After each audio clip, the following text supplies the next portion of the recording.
is finding out what are the pain points of the client.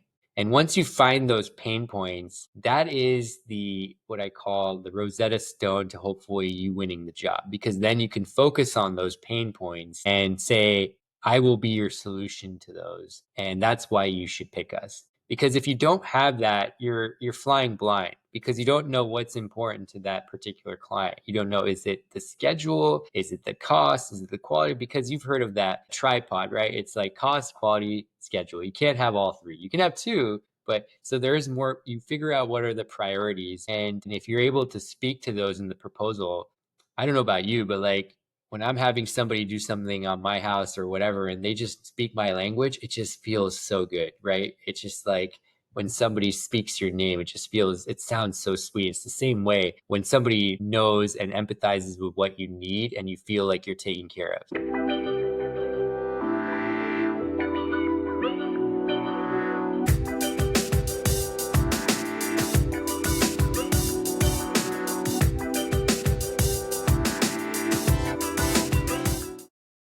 Welcome to another episode of Tools, Talents, Techniques. I'm your host, Dustin Sutton, and today I have the honor of having on the show very impressive man who has a really cool journey, and I think especially for people that are in commercial real estate, construction, sales, business development, this will be a great episode.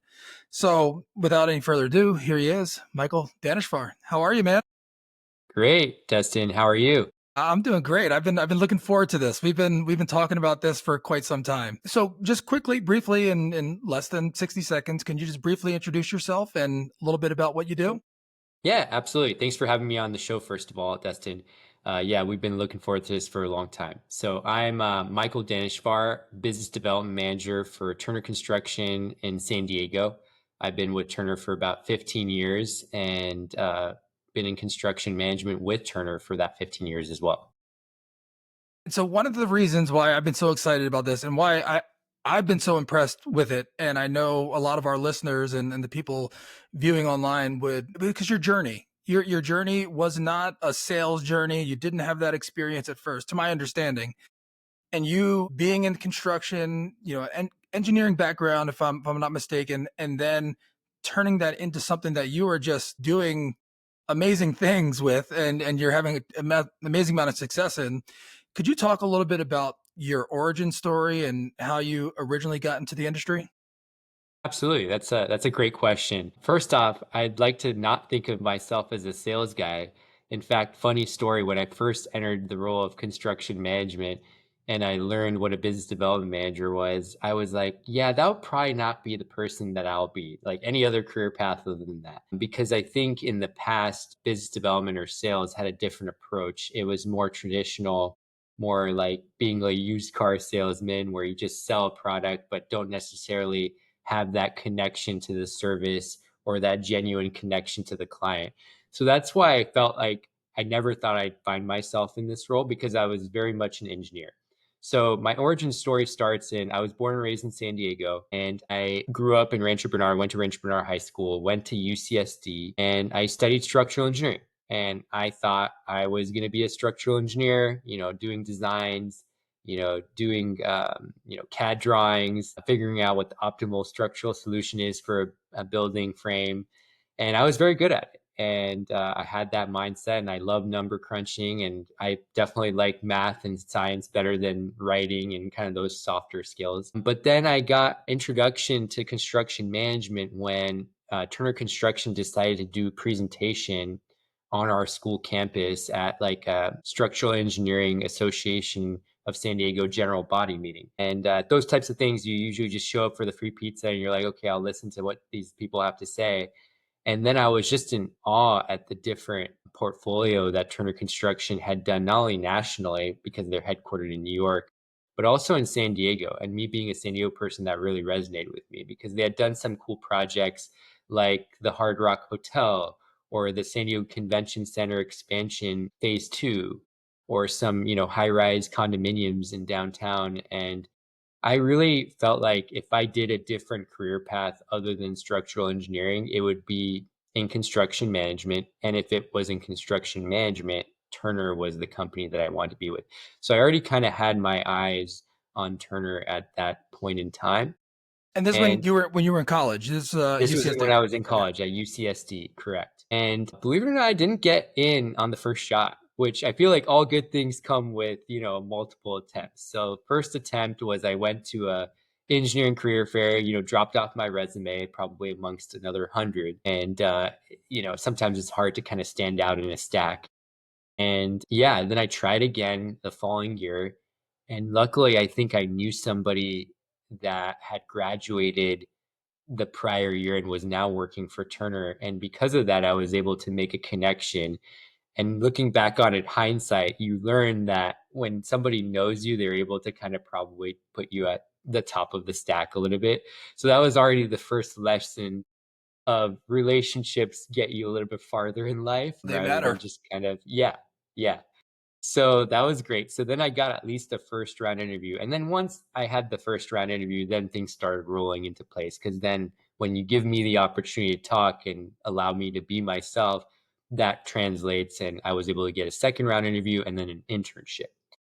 And then I started my internship in summer of 2010, which was right before I was graduating with my master's because I decided to get both a bachelor's and master's like consecutively at UCST in structural engineering. And I started off doing an estimating and I learned how to read drawings. I learned how to do quantity takeoffs. I learned how to price projects at a very young age. And those are things that I didn't know anything about in my structural engineering curriculum. I learned how to design a beam, column, but I had never actually been able to look at a real set of plans. So that was very interesting. So that's kind of where it all started there. Would you like me to keep going from there as the progression goes, or Well, do you have any no, questions? I'd like to stop for a minute because Yeah. that's surprising to me, and that maybe that's something you only know through experience. I'm surprised that in curriculum, and I'm not trying to like just maybe it's just UCSD. I don't know. I'm not trying to call them out, but like that you aren't exposed to certain things yet that seem to be foundational to the industry. And for you not to have that exposure in the classroom, that's really interesting. It makes sense, but that jumps out as something that you're saying. Yeah, absolutely. No, I'm glad you stopped me on that one. Is that I feel like sometimes certain schools, and UCSD is a fantastic school, but it's also very theoretical, their curriculum, right? You have like San Diego State that has a little bit more of a practical kind of approach, and you have UCSD, which is more of a research based theoretical approach. And I think because of that, maybe they have changed this a little bit since I graduated there. But because of that, I felt like I was very much like asked me to do a very complex calculus problem or design problem, but asked me to read a set of plans and I've never done it before, or asked me to like, you know, do something like a cost estimate. I've never done that before. It's actually very analogous to like I feel what happens to students even in K through 12. Like how many students like walk out like knowing being financially literate, like how to like manage their finances or with their credit card. It's the same thing, right? They could probably tell you like when the Declaration of Independence was signed, but can they like manage a checkbook or, balance a checkbook, So it's like very similar to that. There's probably some people listening right now like, "What's a checkbook?" Yeah, exactly. Because we Sorry. do have Yeah. some We young don't have to do that professionals. anymore. No, It's all it's done funny that automatically. Yeah. it shows you how much times have changed, but they're Yes. still the same. So okay, so once you get this experience and you're starting to see behind the curtain of what the industry is like, and so this is still an internship, right? You're still in school at Correct. this. Okay, yeah. So then I finish up in winter of 2010. And at this point, one thing I kind of skipped over, but some of us remember there was the great financial collapse that happened in 08, 09. And it was very tough to get a job. In fact, some people that had graduated a year or two ahead of me were getting laid off in structural engineering positions. And also, construction management was experiencing a very similar squeeze as well. And so I remember there was a little bit of hesitation when it came to like, okay, this is an internship, but is this really going to like translate into a full-time hire? And I remember people were telling me stuff like, oh, well, you're too smart for construction management. You should go back to engineering. You're great, but like, we just don't know. Like, do you really want this? I felt like that was like a little bit of a stall tactic. And I was like, no, I really want this and I'd like you to make this happen. So once they kind of understood that I was serious about it, then they made some moves. And I think they saw an opportunity there of like, hey, we don't want to let this guy go. maybe right now we might not have the exact position for him, but let's just take a chance. And I'm glad they did because here I am 15 years later. So it's like a very interesting situation how your destiny can kind of be affected by certain decisions that are made. And I like to look at it the same way when I'm trying to hire people as like maybe at this point I might not have the place for this person, but if you see the potential, then it's a good worthy investment. Yeah, the potential, the culture fit, the attitude, all those things are so important. Going back to what you're saying about what you learn theoretically, that's another one of those things where you learn at a young age and you say like, "Oh yeah, attitude matters and use your manners and do all those things," but really it's true. It's really true and it shows up in so many different ways in your life and in your career. So my understanding of Turner, and I believe we spoke briefly about this before, is that there is like a path, right? So I mean there are different programs. So if you are going to rise in the organization, you're going to go, you try out different things within that organization.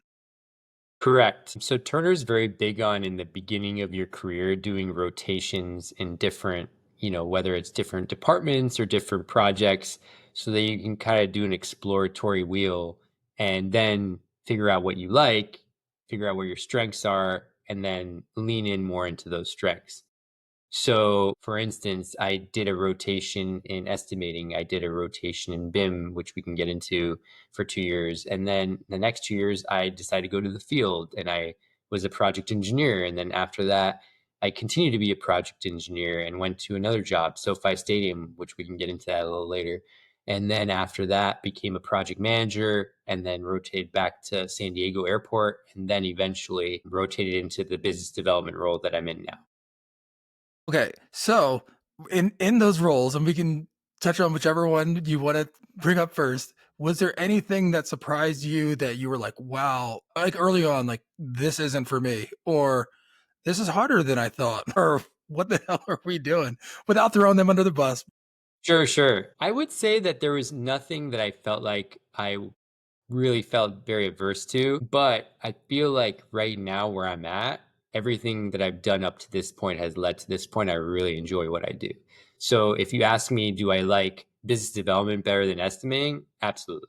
Right. So we've come a long way. But if you ask me at that time, I'm not going to complain because I'm the type of person that will like kind of put my head down, grind, and get through what I need to get through in order to get to the next place. So I'm not considered like a complainer by any means. I just kind of do my thing. But then now that I have something to compare it to, yes, absolutely. I'm very happy where I am compared to where I came from originally. Correct. Okay, so let's dive into a couple of the things that you put a pin in. BIM, walk through that. Sure. So BIM, somebody might ask, how did you get into BIM? So when I was doing estimating, there was a BIM manager that I worked with that identified me as a person that could potentially be good in BIM. Why? Because I loved following process and procedures, and that's a lot of what BIM is. And he also wanted to grow his BIM repertoire and model based estimating because that was kind of more cutting edge and new at the time. So having somebody with an estimating background, but also had the potential in BIM was what he was looking for. And that's how I ultimately got hired or recruited internally by the BIM manager. And that was interesting because it started off with, okay, estimating, so maybe you can help push the model based estimating, which we did. But then I also learned a lot of other things. Like I learned model based scheduling, where you tie the model to a schedule. They call that 4D. And then I also learned clash detection. So, where you take the different models, you federate them together, and then you check for clashes with like between structure, MEP, etc. And then I became like a trainer, honestly. I would go to different job sites so that I could train the project engineers on how to do that and then kind of transition off. Or I would go be part of a program nationally that's called BIM University that Turner does or used to do that would help train other BIM people on how to do certain things with software and tools. Okay, so I think we skipped over this. So for those that don't know, can you explain what BIM is? we Sure. jump BIM we jump is, past that. that's a good question. BIM is a building information modeling. So, in short, I'd like to say if you've seen a 3D model of a building and using that as a tool to help you build, whether it's looking for clashes, visualization, scheduling, or extracting quantities from the 3D model. That is what BIM is. So a lot of what I've seen, especially in the prop tech side of things, a lot of like 3D modeling and digital twins and doing that for scenario. So yeah, okay, good. Okay, so with that and all the tools that are advancing, is there anything that because again, tools, talents, and techniques, was there anything on the tool side that you guys used internally that really wowed you, or things have evolved over the years that really help you?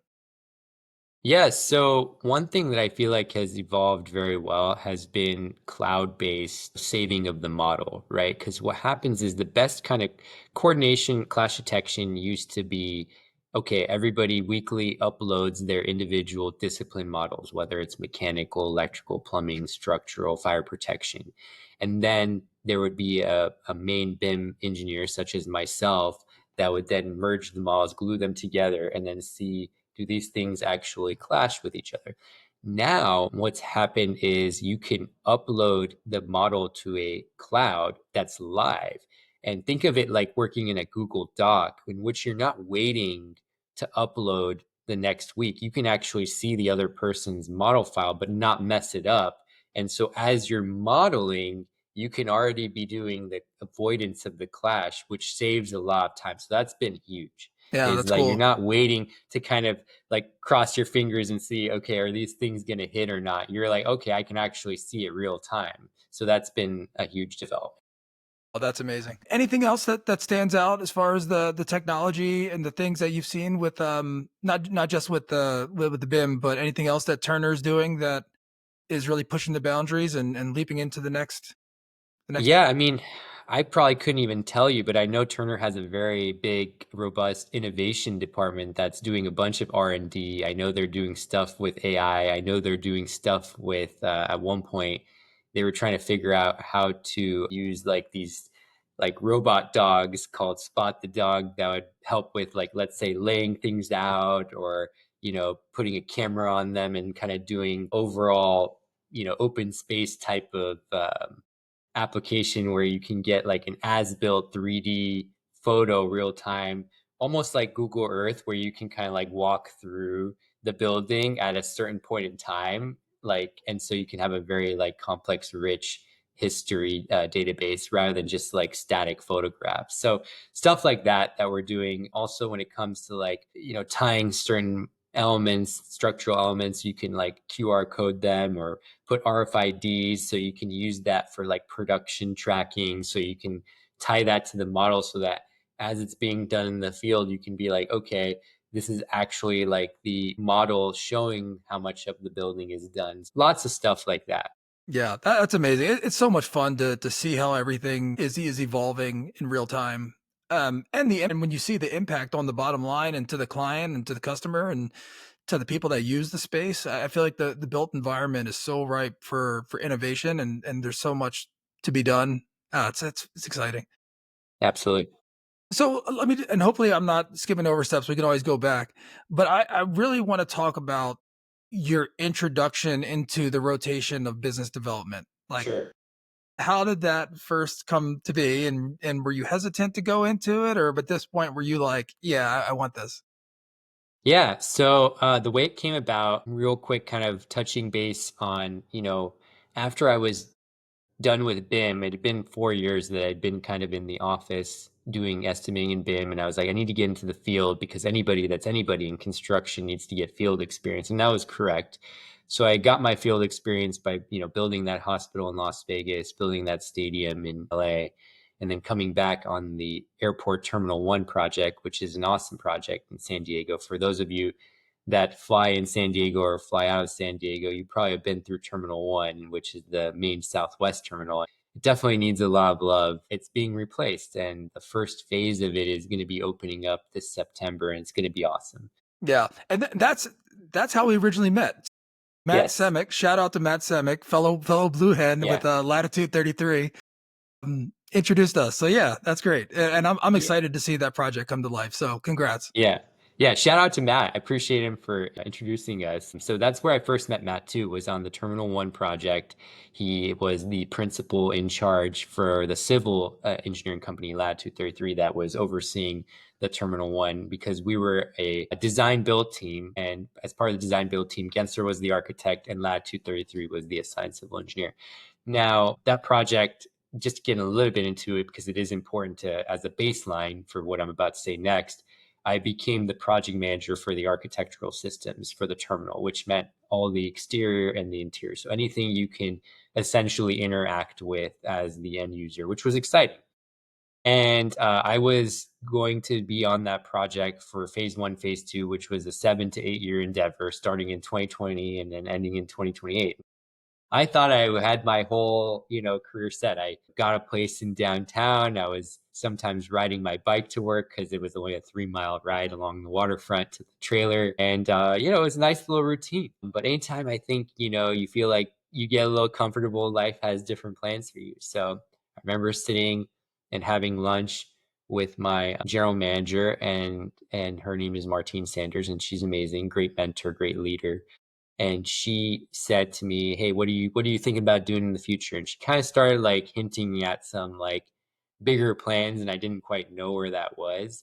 So one day she pulled me into a room, and I thought I was in trouble. I was like, "Oh," Yeah, you're like, what do because you mean? like, What do you yeah, mean? because literally somebody that same day had like decided to like leave the company, and that was like my employee, but that person was burned down for different reasons. We had to part ways, and I was like, "Am I in trouble for this?" And she's like, "No, you're not. I was here to talk about you, and I have another thing that I want to talk to you about." And I said, "Okay."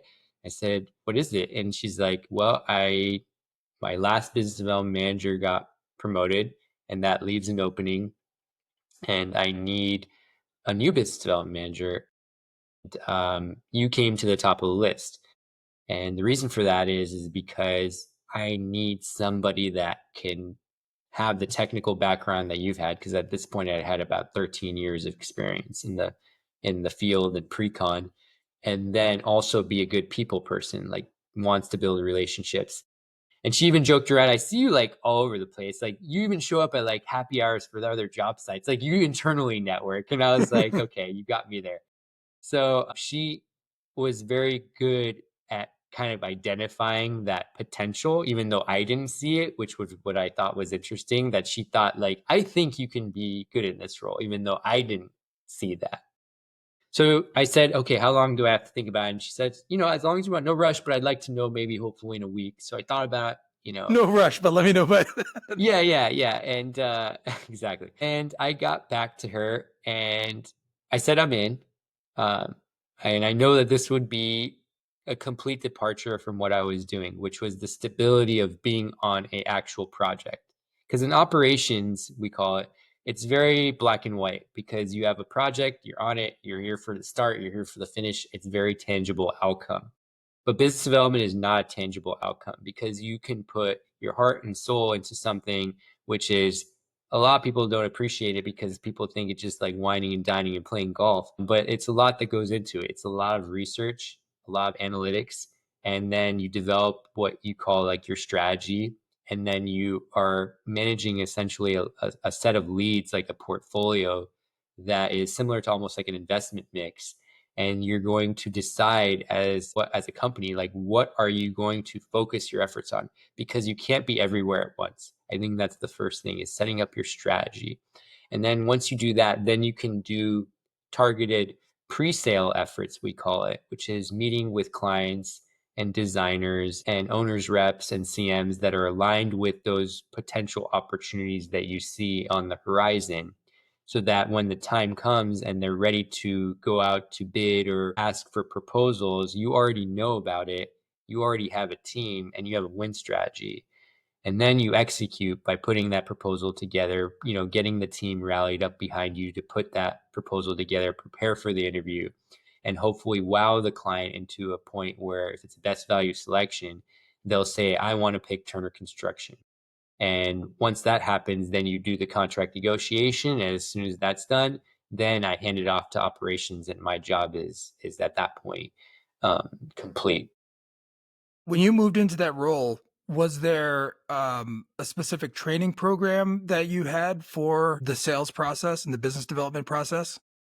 There was, and there is and there isn't. So there was a sales training that I had to go to, a national one that they send a lot of the business development managers and some business development engineers to in Colorado, and that was probably a month or two into my stint in business development, which was nice. And that sales training kind of talks about, what they call like a sales funnel, and really your goal at that point, proper sales is finding out what are the pain points of the client. And once you find those pain points, that is the what I call the Rosetta Stone to hopefully you winning the job, because then you can focus on those pain points and say, I will be your solution to those. And that's why you should pick us. Because if you don't have that, you're flying blind because you don't know what's important to that particular client. You don't know, is it the schedule? Is it the cost? Is it the quality? Because you've heard of that, a tripod, right? It's like cost, quality, schedule. You can't have all three. You can have two, but so there's more, you figure out what are the priorities. And if you're able to speak to those in the proposal, I don't know about you, but like when I'm having somebody do something on my house or whatever, and they just speak my language, it just feels so good, right? It's just like when somebody speaks your name, it just feels, it sounds so sweet. It's the same way when somebody knows and empathizes with what you need and you feel like you're taken care of. Yeah, otherwise, and I use the analogy a lot of times at sales and of like a auto mechanic and bringing a car into the shop, right? And sometimes if you bring something in and so somebody has a problem or whatever, they bring the car in, and all of a sudden you start throwing like, oh, all this and this, how much it's going to cost. It's like, but you didn't even look under the hood. Like you don't even know. You didn't even look. So you got to look under the hood and understand like what's going on here before you give them an actual solution. And that's a process, and it's an art too. So there's an art to it of learning what their objections might be ahead of time. But when you know their priorities, you can pretty much prep to overcome any objections, and tying their pain points to your uniqueness, like the things that you do really well. So when it comes to making the choice, it's like, well, this is what we're trying to solve, and they're the only one that really understands that. So yeah, you nailed it. How much of your engineering experience, and the reason that I asked about the sales training, because the way you broke it down, it's almost very technical too. So it's an art, but it's also a science. How much of your experience in engineering came into place of you developing your own style of sales and your own process of sales? That's a great question. And yes, I probably don't want to give the false impression that it was just training. You're right. It was a little bit of training and a lot of experience. And a lot of that experience is just trial and error. And it's all personalized. What I really liked about my supervisor, Martine, is she let me kind of make my role my own because she realized that not every person is the same how they approach business development. Somebody might be very approaching exactly like you said, more technical, more as like a science. This is the strategy. These are the different things that we're going to do. There's the other extreme, which is completely like not as much structure. It's all relationships based, like wheeling and dealing.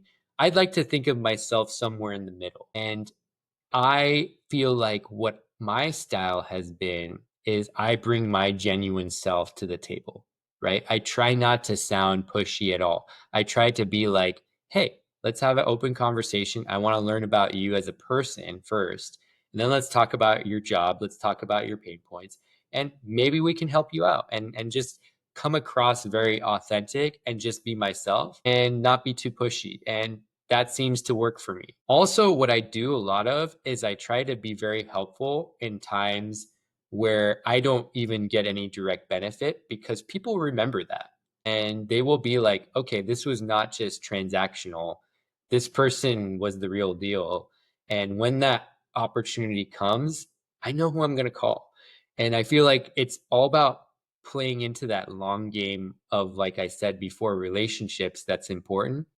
So I'd like to think my style is just being myself. I never am going to be a salesman. I never will be a salesman. If you probably put me in like, used car lot, I'd probably be the worst salesman ever. But I will be like a person that will bring my genuine self. And to your point, I think one of my strengths is I actually do have technical background, which is what my supervisor said. So I'm actually able to talk the talk.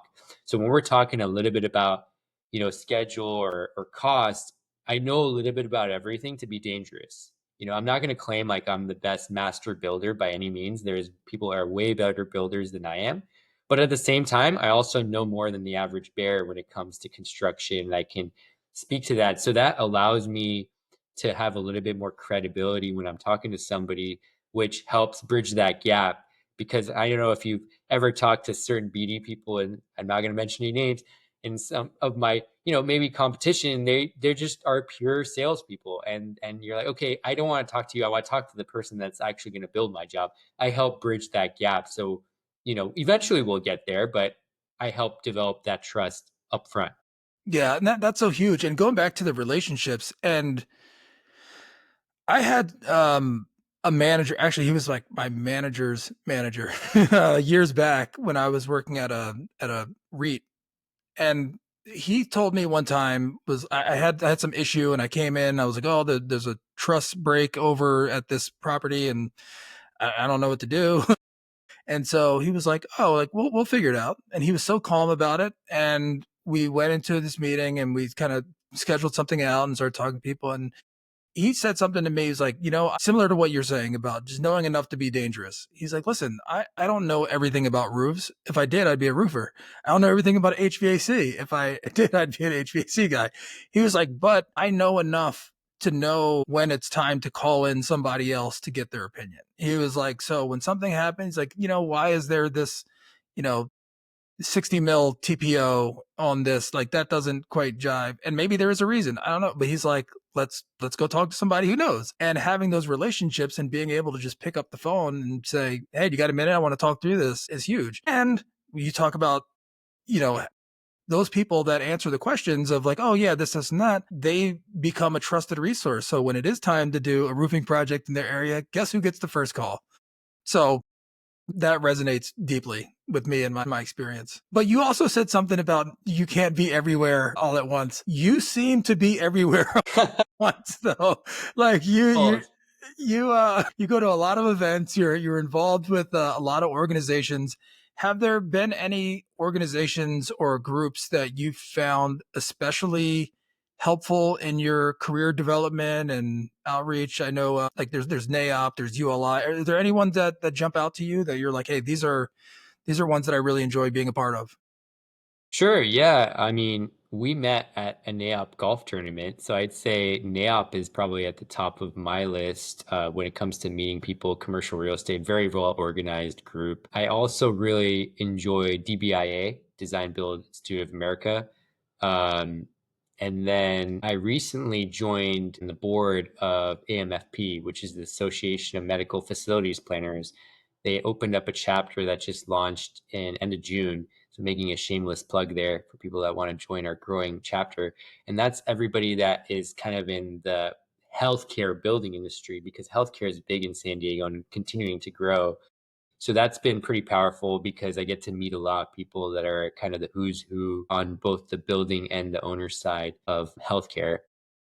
And then ULI has been great, made some good connections there, Urban Land Institute. And then another one that I'm on the board of is ACE Mentor, which is mentoring high school students to join the architecture, construction, engineering industry, which is what ACE stands for. And that's been interesting because that's more of like a volunteer organization, but you also get some good exposure and networking out of that too. So you're not only able to, do good to the community, but also help kind of get exposure to the building industry. I do want to say one sentence that I think is interesting that stuck with me is that they say your net worth is your network, right? Or your network is your net worth.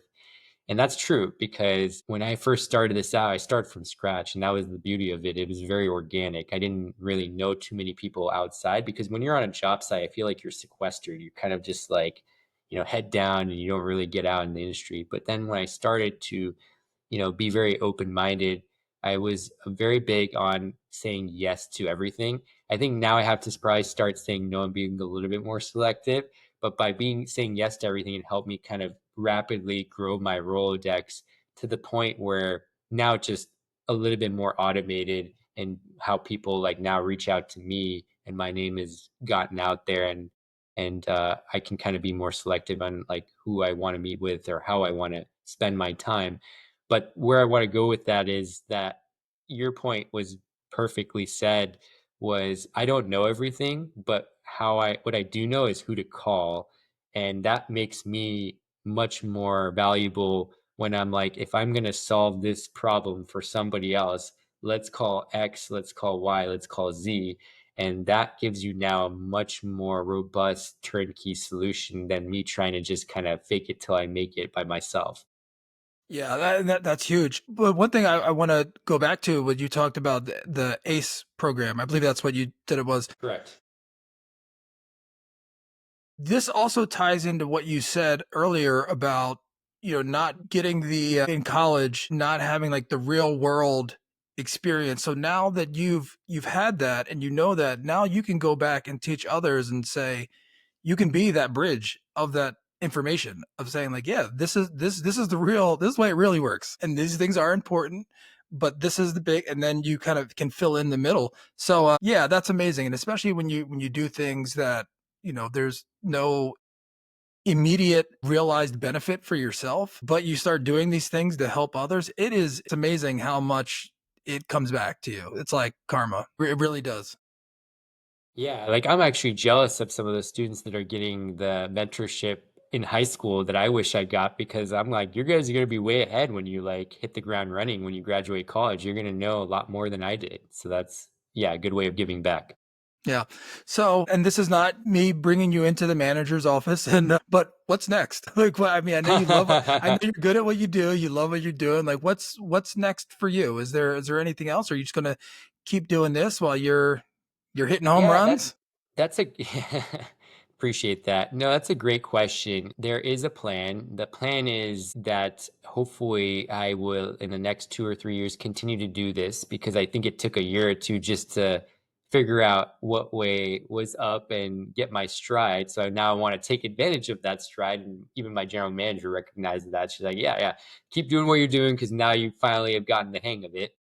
And after that, I'd love to take some of these clients that I've built relationships with and potentially be a project executive or account manager for their project. So go back to essentially operations.